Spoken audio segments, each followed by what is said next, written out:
আচ্ছা, তোমরা বলতে পারবে আমাদের ইন্ডিয়াতে সবথেকে বেশি কোন বিজনেসটা বুম করছে এই সময়? ভেবে বলো, কোন বিজনেসটা সবথেকে বেশি পরিমাণে চলছে? IT, consulting, beverages, hotels, restaurants কোনটা?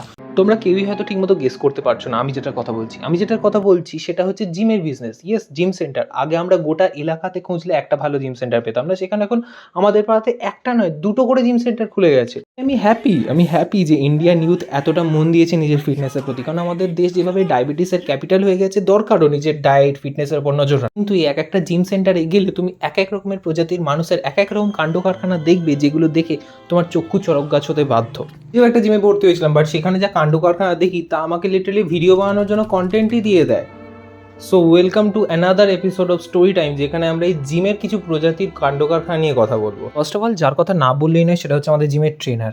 এই লোকটাকে তো ভাই 3 মাসে মনে হয় আমি 10 দিন দেখেছি। জিমে সে আসতো না, কেন আসতো না, কী জন্য আসতো না, কেউ জানে না। সে হয়তো মনে মনে ভাবতো, সে হয়তো এরকম না আসার ফলে লোকে ভাবতো তার খুব অরা আছে, সে খুব মিস্টিরিয়াস, সে কোনো সিক্রেট ডিটেকটিভ, বাট আসলে এরকম কিচ্ছু না। সবাই ভালো মতোই বুঝতে পারতো সে একটা আস্ত কুঁড়ে লোক, যার নিজেরই জিমের দরকার।